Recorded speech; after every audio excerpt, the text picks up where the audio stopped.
This is all wrong. I shouldn't be up here. I should be back in school on the other side of the ocean. Yet you all come to us young people for hope. How dare you? You have stolen my dreams and my childhood with your empty words, and yet I'm one of the lucky ones. People are suffering, people are dying, entire ecosystems are collapsing. We are in the beginning of a mass extinction, and all you can talk about is money and fairy tales of eternal economic growth. How dare you? So that was Greta Thunberg giving a speech on the world stage back in September of 2019, and of course, this was the infamous "How dare you" speech, where she lectured the world on how we're destroying the entire environment, and we're doing so in order to perpetuate capitalism, which in this particular speech, she describes as eternal economic growth. Now, of course, the mainstream media gave us this idea, this origin story behind Greta Thunberg back in the day that was absurd at the time and grows ever more absurd each and every day, that essentially she was somebody who just organically rose to fame because she decided to stop going to school because she was worried about global warming, and somehow through magical steps that are unbeknownst to the world, her cutting class didn't result in her getting arrested for truancy. It resulted in her speaking at major economic forums, talking to a bunch of different world leaders, and of course lecturing us on policy while at the same time pretending that we were asking her for her advice, when that doesn't make any sense at all. Again, if you have an IQ above room temperature, if you're capable of thinking, you understand that Greta Thunberg was completely an artificial creation. You wouldn't be surprised to learn that both of her parents were in fact left-wing activists, and they decided to craft this narrative around her in order to shove this stupid and mentally disabled, according to her parents, girl in our face in order to lecture us about the sins of being in a modern Western country and about the sins of not being in the third world. However, of course, Greta Thunberg has come under a lot of scrutiny as of late due to the fact that she is supporting the shipping of oil to Cuba when her whole entire activism back in the day, what originally had her burst onto the scene, was her association with organizations like Stop Oil and, of course, her commitment supposedly to saving the environment from evil bad carbon emissions. But in reality, while a lot of people are making fun of Greta, calling her a hypocrite, she doesn't even hesitate in taking both of these actions, and the reason for that is because it is not hypocritical at all whatsoever for Greta to support cutting off oil to the Western world while at the same time hoping that oil makes it to Cuba in order to prop up their communist regime. Because guess what? Greta Thunberg was never an environmentalist. She was always 100% an anti-capitalist, anti-Western, and anti-American figure, and every single thing in her activism indicates that whatever cause of the day she's championing is just a superficial cover for that mission, which is the destruction of capitalism and the Western world. And as soon as you realize that and stop calling her a hypocrite, you can actually fight back against her. And this is what we're going to talk about today. But before we do, I want to thank everybody who supports this channel via actualjusticewarrior.com/join. Give me the money. Give me the money. Okay? How dare you? So I want to give you guys a little bit of a personal anecdote from my life before I met my wife, when I was dating a girl who was taking gender studies class and identified herself as a feminist. Well, on one of our dates, we ended up discussing a paper that she was writing for university. And the focus of this paper was supposed to be about restrictions to reproductive rights across the world. And of course, during the course of the conversation, she had a lot of focus on the United States of America. By the way, this was well before the repeal of Roe v. Wade, so abortion was still legal across the nation, but she harped on a lot of ticky-tack laws that were in the South of the United States of America, even though, again, broad access to abortion was a thing that was available in all 50 states in this union. So I brought up, as a counterexample, as something that maybe she could include, information related to China's one-child policy, forced abortions, and all sorts of other restrictions that they ended up placing on children children. However, she refused to hear that because the one-child policy, according to her,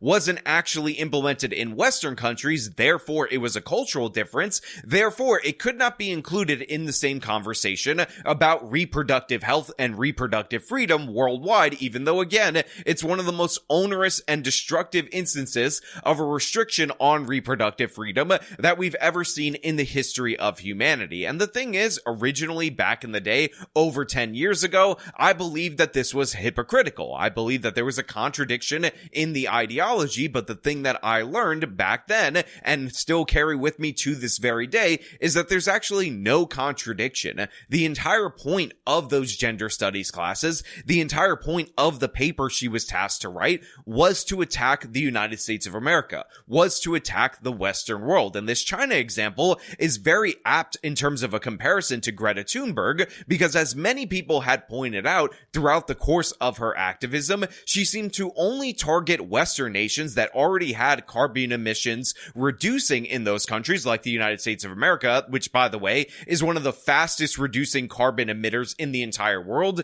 due to the fact that we're switching from coal to natural gas, again, based on market reasons, not based on government subsidies. And yet Greta never seemed to have any criticism for China that was increasing their carbon output. She never seemed to have any criticism for India that was also increasing their carbon output. In addition to that, environmentalist organizations, typically, even though they say CO2 is their top concern, were opposed to nuclear power. And the reason all of these things are true at the same time is because climate change, all of these causes, their purpose is to, in fact, punish the West, reduce our standard of living, defend the third world by, of course, attacking the first world. And this is why you have all of these seemingly contradictory positions, because again, the cause is just a pair of pants that they put on that suits the situation and they toss it. But at their core, who they are, the thing that they're trying to cover up is the fact that they hate the West, they hate the United States of America, and they want to destroy us. Now, before one of you says, well, actually, Greta did in fact criticize China in 2021 that one time for their admissions,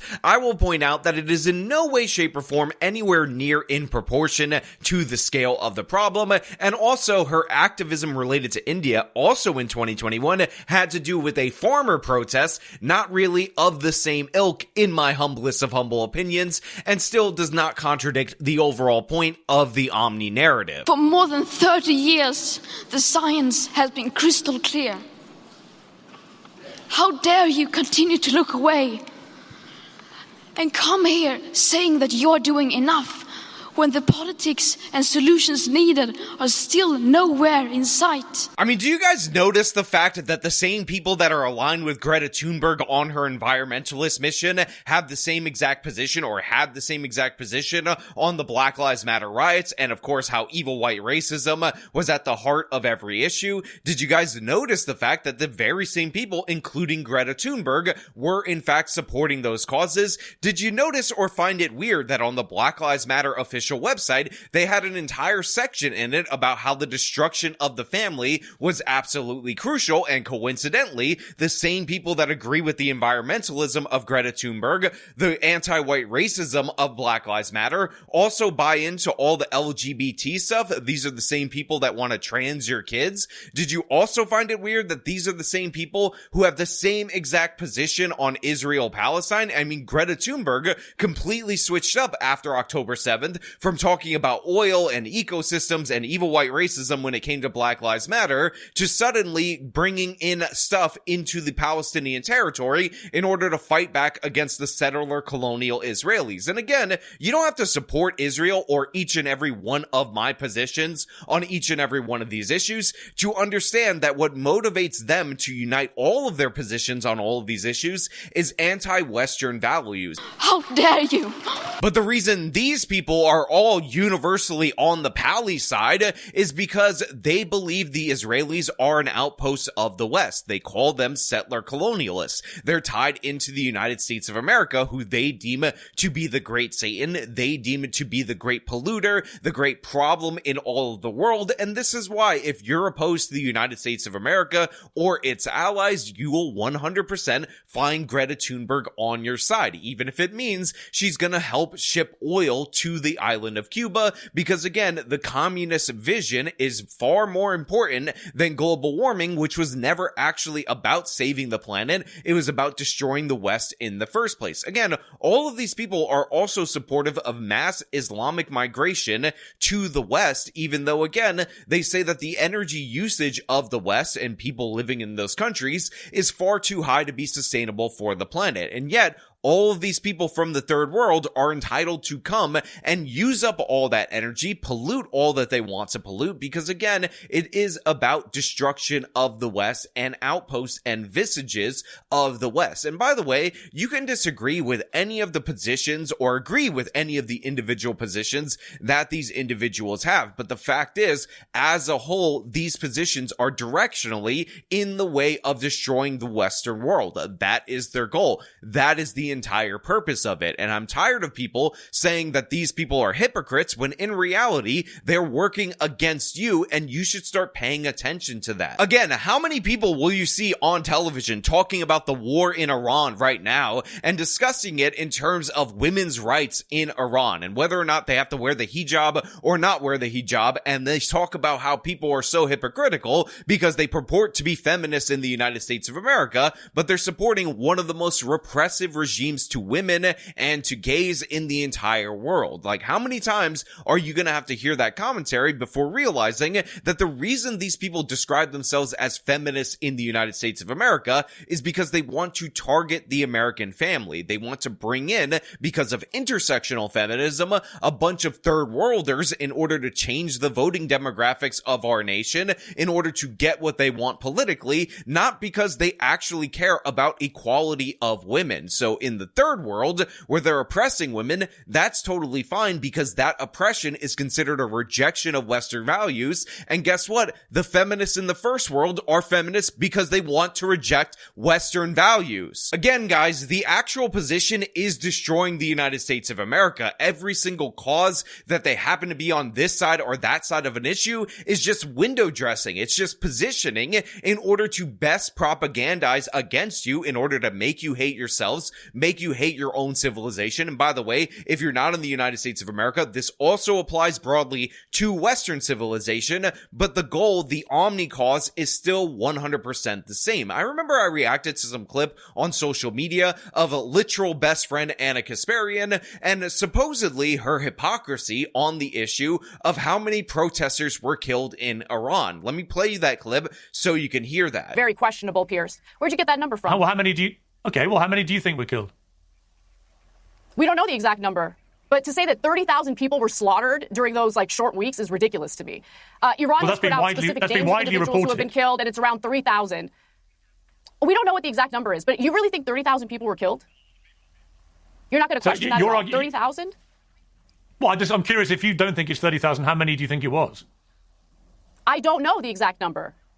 No one knows the exact number. Now look, you can get into a factual argument about how many protesters were killed in the protest movement in January of this year in Iran. Conservative estimates put it from 3,000 to 5,000. The less conservative estimates put it up near 40,000. But I need you guys to really understand that to Anna Kasparian, it makes no matter. Okay, you can make that point. I'm questioning the... Hang on 1 second, please. I'm questioning the use of the word courageous about a ruthless, despotic monster. And I'm curious why you are so confident it's not 30,000 people who were killed, but you have no idea how many people were killed. How can you be sure it wasn't 30,000? No, I don't. I don't know how many people were killed. You don't know how many people were killed. Right, so you don't know it wasn't 30,000. The highest number you've heard is questionable to say the least, especially when you know that Mossad was on the ground. There were armed terrorists on the ground. You know security forces were killed during those shootings. Look, the hyena's laughing again. Anyway, but to just regurgitate the number that is being perpetuated by the Israelis is ridiculous to me. We don't know the exact number, so rather than regurgitate it, we can say that there was a high casualty count. We don't know the exact number. It's that simple. But you used to regurgitate the numbers. Hang on 1 second. Hang on. Let me finish. You did regurgitate, Anna, with respect, all the numbers given to you by the Hamas-run health authority of Palestinian casualties. It could have been 100,000, 200,000, even a million, and it would not change her calculation. It would not change the fact that her and Cenk are going to continue to praise the Ayatollah and the Iranian regime, because the omni cause is the West is bad, and Iran is obviously opposed to the West and opposed opposed to Israel, which of course is a representation in these people's minds of the West, whether you agree with that characterization of Israel or not. So of course, that's why Cenk went out of his way to praise the courage of the Ayatollah and how brave he was and how he died on his feet and how people should be proud of this ruler, even though in theory, two different atheists that are hosting the show called The Young Turks should be opposed to a theocratic regime that cracks down on the freedoms of LGBT people and of course of women throughout their country as a matter of policy. But the thing is, that doesn't matter, because as long as they are on the right side of whether America bad or America good, they are going to be on the side of the Iranians. But if you don't know the number, how do you know? Well, hang on a second. Hang on a second. I've said multiple times. I'm not going to hang on for a second. I've said multiple times. I don't agree or like the regime in Iran. That doesn't mean that it's untrue that they never capitulated to what Israel demanded of them. Whereas here in the United States, we literally spill blood and use our treasure on behalf of Israel. That's the point that Cenk was trying to make. And I think it's a pretty accurate point. This is why the TYT coverage of the Iran-United States-Israel war is nonstop about how the Iranians are just the superior fighting force and they're absolutely devastating us in every possible way. Now, to be clear, that doesn't mean that intervention in Iran is inherently good policy because these people are on the side of the Iranians. It just tells you their point of view, why they take this position, and by the way, why Greta Thunberg, going back to the basics, is also completely in line with them on this position. And for those of you who are saying, but Sean, we gotta point out the hypocrisy, because they're saying 70,000 people who died over the course of 2+ years in war in Gaza is a genocide, pushing that pretendicide narrative. But then when it's maybe 40,000 people killed in Iran who are protesting against the regime, they don't want to talk about it. Again, both of those things are not in conflict with one another. They are part of the Omni narrative, which is West bad, America bad. And as long as they view Israel as an outpost of the West, which by the way, there's some dispute among these left-wing individuals about whether or not they're the oppressed because they're Jews or the oppressors because innocent Baba Angel Muslims around the world are always the victims. But that again makes no matter. The Omni cause is always the same. That's why you can predict each and every one of their positions from the jump with small variants again on individual issues. What I really need you guys to take away from this is that these people are actually not being hypocritical. They are actually completely in line, even though again, superficially, you might view them as being hypocrites. When Greta Thunberg says that everybody needs to stop using oil and she joins an organization meant to disrupt the industry and does all sorts of stunts that are seemingly against oil, only to turn around and say that Cuba needs to have their oil, Iranian oil needs to be free, and she says nothing about China's energy policy, that is not because she has flipped her position or she's inconsistent. It's because she's actually remarkably consistent, because again, the only reason she took those environmentalist positions in the first place was not to save the environment, it was to destroy the West. And if it helps destroy the West or subvert the West or undermine the West, whether it's credibility or in terms of logistic undermining, she is going to support that even if it means embracing oil. Again, the reason they support transing your kids and having everything be gay throughout all of our society, and of course mass Islamic migration, which is inherently intolerant to homosexuals, is because their goal isn't to support the gays or support the transes or support the Islamists. It's to undermine your core culture. So they know if they can use liberalism in order to convince you to sacrifice your own kids to the LGBT syndrome, then guess what? They're on board with that. They know that if they bring in Islamists and they can pressure you, again, using the better angels of your nature in order to protect their religious faith as they install their own as a law above you, they're going to support that. Get it through your head. They're not hypocritical. Their plan is to destroy you. But you know what? Those are just my thoughts. They happen to be 100% accurate, but I want to know what you guys think down in the comments below. If you like this video, show them by leaving a like, subscribe for more content, follow me on the social medias, support me via the support links in the description of this video. This has been me talking about Greta Thunberg and the Omni cause. Till next time.